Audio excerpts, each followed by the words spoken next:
Dans cette vidéo, je vais vous partager 5 erreurs courantes que les pratiquants de la méthode Wim Hof, surtout les débutants, ont tendance à faire. D'accord ? Je vais vous partager aussi mon expérience en tant qu'instructrice Wim Hof depuis plusieurs années, pratiquante aussi des bains glacés depuis plusieurs années déjà, et vous expliquer quelques erreurs qu'on a tendance à faire quand on débute et même des fois quand on est avancé, on oublie un petit peu ce genre de détails. Et pourtant, c'est hyper important pour pratiquer en sécurité et pour bénéficier finalement des bienfaits du froid, de la respiration et de la méthode d'une manière générale et de ne pas tomber justement dans les désavantages, les inconvénients de la méthode.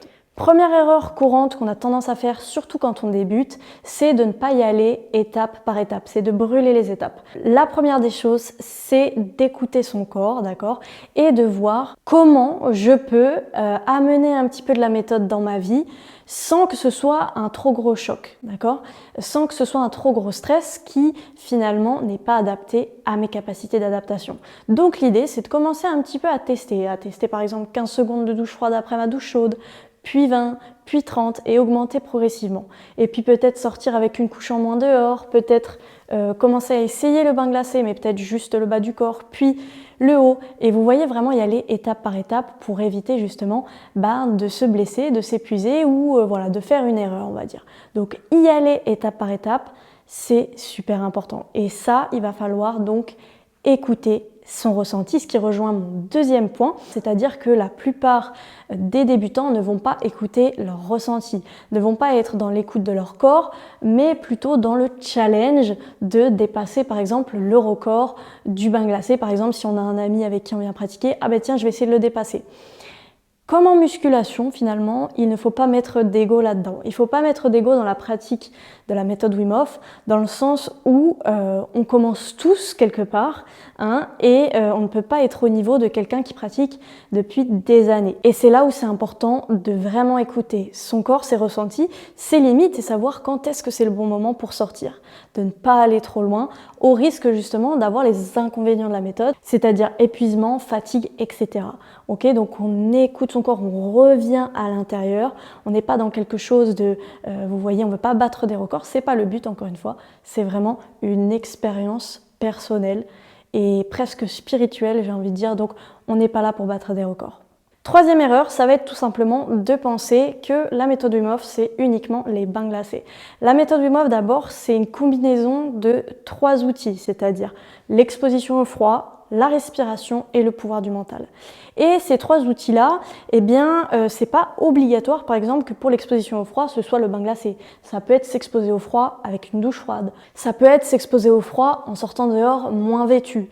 Vous voyez, il n'y a pas une logique, une chose à suivre. Vous avez plein de choses à explorer. Et on oublie souvent l'importance aussi de la respiration, du mental, du travail sur le mental à côté qui va nous permettre de travailler la méthode dans son ensemble. Donc oui, la méthode Wim Hof, ce n'est pas juste prendre des bains glacés comme vous voyez sur les réseaux sociaux. Quatrième erreur ou chose qu'on oublie souvent de faire quand on commence à pratiquer, c'est bien évidemment de pratiquer la respiration Wim Hof avant de prendre le bain glacé ou avant de prendre sa douche froide par exemple. Ça peut énormément aider et ça peut jouer aussi sur l'expérience dans le sens où on va beaucoup mieux vivre le bain glacé, on va beaucoup mieux vivre la douche froide si en amont on a une préparation à ça. Et la respiration Wim Hof, elle sert à préparer à l'exposition au froid. Ne l'oubliez pas. Donc, la respiration avant et surtout être focus sur sa respiration pendant le bain glacé.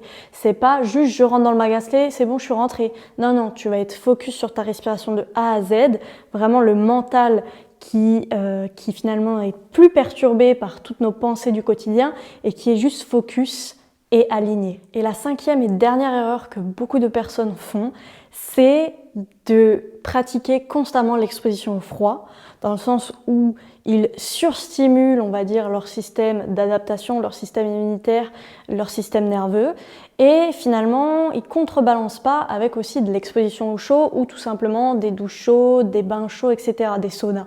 En fait, l'exposition au froid, elle est intéressante à partir du moment où c'est un équilibre. D'accord?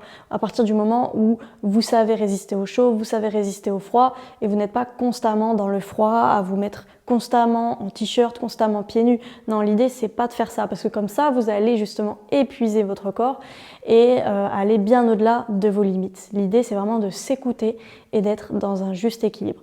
Donc j'espère que cette vidéo vous aura parlé, vous aura aidé surtout pour la pratique des débutants mais aussi pour les plus avancés parce que c'est des choses souvent qu'on oublie. Je vous fais plein de gros bisous et je vous dis à très bientôt sur Union Body and Mind.